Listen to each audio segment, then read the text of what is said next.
tiada kata yang manis selain bersyukur pada Bapa di surga.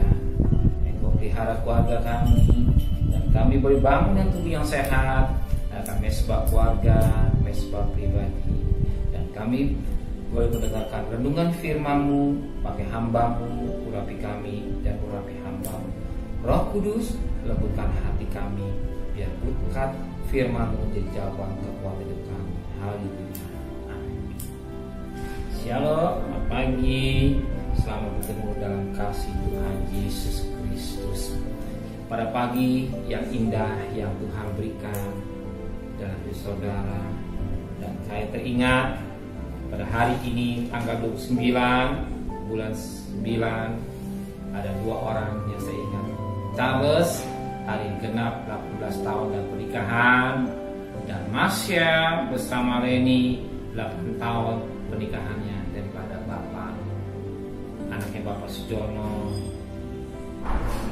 dan Tuhan sudah berkati.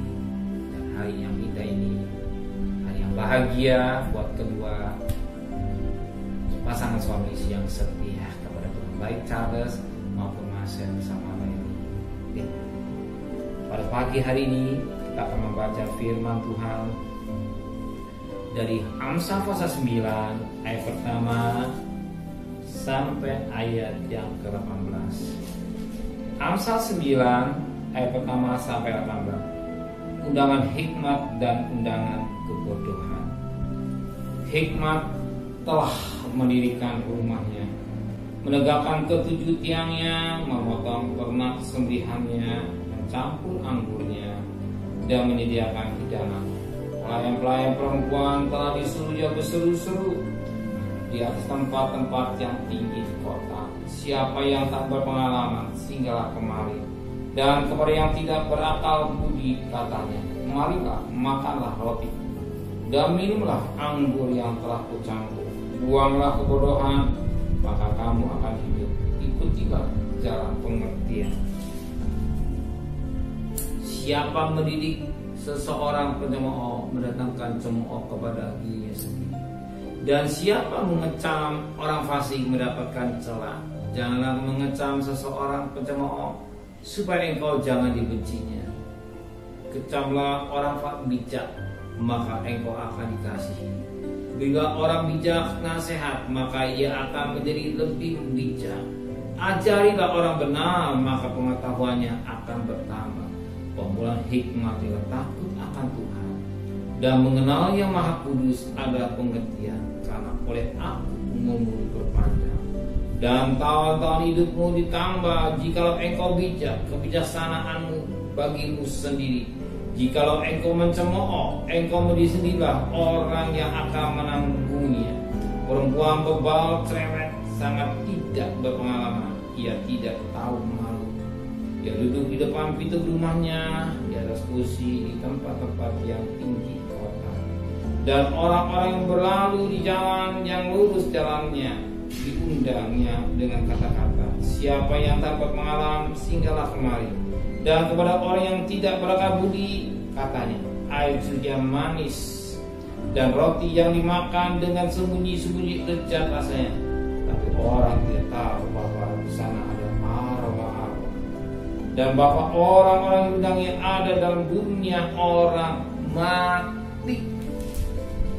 Firman Tuhan mengingatkan kita pada periode undangan hikmat dan undangan kebodohan.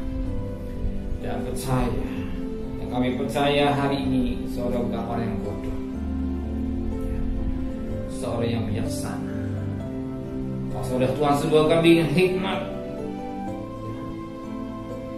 maka firman Tuhan mengajar kepada kita pada ayat yang ke-6, buanglah kebodohan, maka kamu akan hidup. Ikutlah jalan pengertian. Ya. Buanglah kebodohan. Buang kebodohan. Bukan disimpan atau dipraktekkan, tapi dibuang. Kenapa? Kalau kita buang, kita akan mendapat hidup. Dan ikutlah jalan pengertian. Apa pengertian? Hikmat yang Tuhan berikan. Ikutilah maunya Tuhan, adalah hikmat yang dari Tuhan. Maka yang bodoh dibuang. hikmat diambil, maka apa yang terjadi? Kita perhatikan orang yang bodoh. Dikatakan pada ayat 17, air curian manis dan roti yang dimakan dengan mulut sembunyi-sembunyi lezat rasanya. Air curian manis, roti yang makan dengan sembunyi-sembunyi lezat rasanya. Iya, ketika orang melakukan kejahatan, dia mendapat hasil dari kejahatan, senang, foya-foya, mabuk-mabuk, bahkan banyak terjadi. Dan tinggal dengan tempat curang, tempat penjudian, tempat-tempat yang baik, dia ada yang bisa menikmati. Dia tidak tahu apa yang terjadi akhir hidupnya. Manis, setelah itu menuju maut. Kenapa? Dilakukan anak bodoh. Tapi kita yang punya hikmat, sekalipun manis, tapi ujungnya pada maut, kita tidak akan kerjakan. Maka minta hikmat dari Tuhan. Minta hikmat dari Tuhan. Berkat yang halal dan berkat yang tidak halal.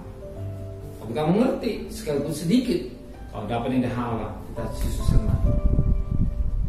Tapi kalau berkatnya nggak halal, sekalipun indah, dikatakan manis, tapi menuju dikatakan mau, sebagaimana ayat 18. Tetapi orang tidak tahu bahwa di sana ada arwah-arwah dan bahwa orang-orang Yunani yang ada di dalam dunia orang mati. Inilah perbuatan jahat,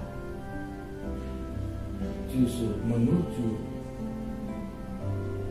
dunia orang mati, menuju kebinasaan. Justru berkat yang halal menuju kepada binasaan, tapi itu berkat yang halal menuju kebahagiaan. Maka minta hikmat. Kalau kita punya hikmat, kita akan takut akan Tuhan, sebagaimana firman Allah katakan pada ayat yang ke-10. Permulaan hikmat adalah takut akan Tuhan, dan mengenal yang Maha Kudus adalah pengertian. Bahkan karena oleh aku umurmu diperpanjang, tahun-tahun hidupmu ditambah. Dengan hikmat yang Tuhan berikan, Tuhan akan mempanjang umur saudara, tahun-tahun hidup saudara akan ditambah. Bukan umur pendek, umur panjang. Dan hari ini, dan saudara-saudara kita, Bapak Charles 18 tahun dan pernikahan yang Tuhan pelihara, Bapak Masya bersama Leni 8 tahun dan pernikahan Tuhan pelihara. Dan saya bersyukur dan saya bangga punya Tuhan yang hidup. Dua keluarga ini memang hidup takut kepada Tuhan, dan saya lihat bukti otentiknya bahwa Tuhan menyertai hidup dengan baik. Dan saya juga yang hadir mengalami hidup yang diberkati Tuhan. Takutlah akan Tuhan. Tuhan memberkati kita semua. Amin. Benar. Hikmat itu, memulai hikmat itu takut kepada Tuhan. Dengan takut kepada Tuhan, kamu tidak melakukan perkara najis, perkara-perkara yang tidak baik, perkara-perkara yang busuk, perkara-perkara yang memalukan Tuhan. Sebab air curian manis tapi menuju pada kematian atau ke dunia orang mati. Tapi hikmat menuju kami kebahagiaan. Dan keluarga kami sekalipun dalam kesederhanaan, keluarga yang bahagia. Dan kami bersyukur hari ini kami bangun dengan tubuh yang sehat. Kau pelihara kami dan kami boleh mencari nafkah. Kau sudah siapkan berkat secara khusus buat kami semua. Kami tak usah takut, sebab Tuhan sudah siapkan. Bicara makan minum, bicara bangsa-bangsa yang tidak makan. Tapi Bapa di surga tahu kebutuhan kami. Engkau sudah siapkan berkat-berkat dalam rumah hidup kami semua. Siang atau malam kami pulang dan bertemu dengan keluarga kami, dan kami tidur nyenyak. Tanda darah dan kembalikan kami pada pagi hari dengan mesbah keluarga. Dan berkati saudara kami Bapak Charles bersama istri 18 tahun dan pernikahan. Kau pelihara, contoh teladan yang baik. Bahkan Masya bersama Leni 8 tahun pernikahannya, kau juga memberkati. Contoh teladan yang baik. Kedua anaknya, anak yang diberkati oleh Tuhan. Ya, kebahagiaannya dinikmati. Dan kami juga begitu bahagia. Dan kami juga sekian puluh tahun kami menikah. Kau berkati kami semua, anak-anak kami, keluarga kami Tuhan. Terima kasih Bapa di surga. Dan Pagi hari kami adakan mesbah keluarga, mesbah pribadi. Datang kepada Tuhan. Berkati Bapak Presiden, Wakil Presiden, para menteri, para gubernur, para bupati, wali kota, camat, lurah, RW, RT, para medis, relawan, TNI, Polri, mereka-mereka yang bekerja garis depan sebagai pejuang-pejuang yang gigih Tuhan. Berkati kesehatan yang prima yang daripada Tuhan. Jangan satu pribadi pun terpapar virus corona. Kau tetap pelihara keluarganya sebagai pelihara. Kami mohon kemurahan Tuhan dan virus corona lalu cepat Tuhan Kau buang ke laut, bahkan vaksinnya diselesai dengan baik. Terima kasih Bapak, saat ini kami mohonkan berkat. Kira berkat dari Allah Bapa, cinta kasih sayang dari Tuhan Yesus Kristus, dan berkat Roh Kudusnya dan saudara hari ini sampai Maranatha Tuhan Yesus datang. Haleluya, amin. Tuhan